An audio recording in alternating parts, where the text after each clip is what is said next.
Tinubu, Nigeria is sinking and streets are full of tears by Farouk Beruki. Welcome to the news and thank you for tuning in to listen. Please subscribe to our channel to get notified when we post hot juicy news updates. Please click on the notification bell. The unending streams of requests for help to meet the most basic obligation of life that we get from previously proud, resourceful, and self-sufficient family members, friends, acquaintances, and even strangers are the conduits to which we have experiential encounters with the ongoing cost of living turmoil in the country. The searing moments that everyday folks are going through in Nigeria right now is so dire, so unbearably extreme, and so unexampled in its rawness that even desperate Nigerians like me, who live tens of thousands of miles away from home, can feel it not just vicariously but also experientially. The unending streams of requests for help to meet the most basic obligation of life that we get from previously proud, resourceful, and self-sufficient family members, friends, acquaintances, and even strangers are the conduits which, through we have experiential encounters with the ongoing cost of living turmoil in the country. The lower classes are sinking deeper into soul-depressing depths of poverty, despair, and hopelessness. And the middle class is so hobbled by the economic crunch that it is disappearing faster than the soap bubbles. The lower and the middle classes are now united by a common sense of emptiness, agony, and anxiety for the future. Every day is worse, less hopeful, and more precarious than the previous day for most Nigerians. Even hope, which French philosopher Francis de la Rochefoucauld assured us that is the last thing that dies in humans, is desperately going into death spiral. That is an ominous signal. President Bola Ahmed Tinubu would do well not to take lightly. Nigeria is famous for its superabundant supply of self-generating people, even in the midst of the most nerve-wracking existential strain. You know you're dealing with a potentially explosive social rupture when hope is grasping for breath among people who are famed for feasting on hope. The current state of affairs is not unavoidable. It is the predictable consequence of the pig-headed pursuit of a ruinous policy of subsidy removal from the petrol, the lifeblood of Nigeria. I sounded a early warning about this a month before Tinubu was inaugurated. In my April 29, 2023 column titled 6 Agenda for Tinubu's Successes, I specifically want Tinubu to resist the neoliberal anti-subsidy sedition of Western financial institutions, which they have successfully brainwashed Nigerian economists and civil society members into not just accepting but also aggressively evangelizing. I wrote, I know that there is now an actively manufactured consent, particularly among the gilded classes in Nigeria, about the undesirability of fuel subsidy.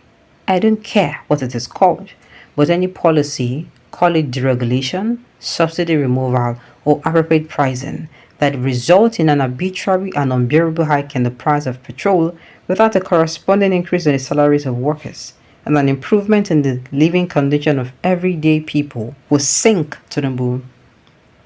I concluded, I can assure Tinubu that if the petrol price hikes deepen people's misery, he will have a tough time governing. The dramatic spikes we have seen in abductions for ransom all over the country are attributable to the rising tide of unheard of deprivation that the removal of petrol subsidy has activated. And that is just one auxiliary after effect of the removal of fuel subsidy without a cushion or an alternative. Other after effects are the total collapse of the informal sector and what remained of Nigerian manufacturing sector. It also instigated the unprecedentedly hyper-inflammatory pressures that have been exerted on the economy. Prices of basic goods and services and even of medications for common illnesses are now beyond the reach of the people. That is an unsustainable magnitude of agony. But it was always obvious to anyone with even a halfway functioning brain that removing petrol subsidies in a weak oil-producing economy that is organically petrol-dependent, that has no well-developed public transportation system, that has weak infrastructures, and that is the poverty capital of the world will trigger infernal anguish on the vast majority of the people and tank the economy to the ground.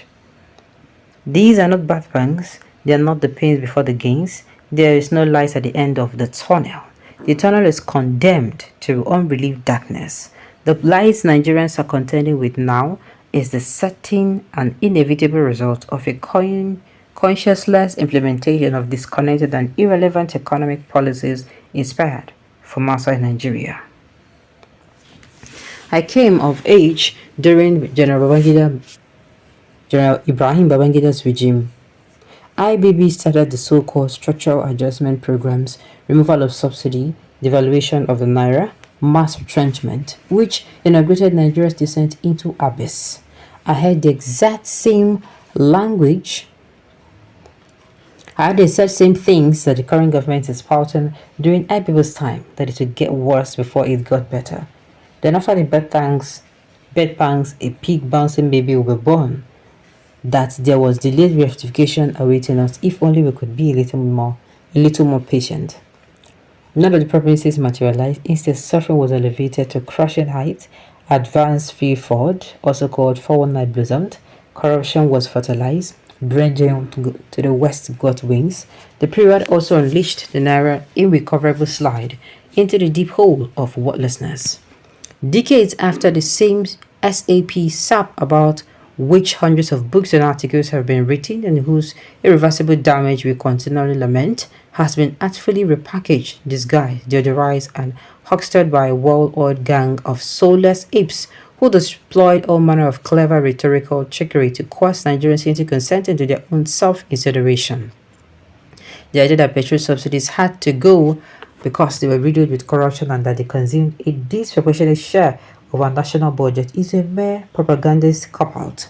If petrol subsidy administration is rid of corruption that is perpetrated in cahoots with the government, which explains why no subsidy thief has ever been apprehended, much less brought to justice, it will consume no greater share of our national budget than any governmental obligation. It certainly will not be anywhere near the colossal venality that is perpetrated at the Federal Ministry of Humanitarian Affairs, Disaster Management, and Social Development under the guise of giving money to the poor. The truth is that we have no regional independent thinkers among people who make or influence economic policies. Thank you, in Nigeria. There are hopelessly mindless parrots of ill-comprehended economic prescriptions of the Bretton Woods institutions. They do not have the cognitive and intellectual sophistication to transcend what I call derivative or regurgitative knowledge. I tell you.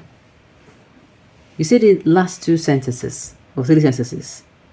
We don't have independent thinkers, people who are creative thinkers, among people who make economic policies. Those people there, they're pleading. If you have, what is happening in Nigeria will not be happening. I kid you not. Alright, on this note, we have come to the end of the news. We say thank you for tuning in to listen. Until I come your way next time, enjoy the rest of your day.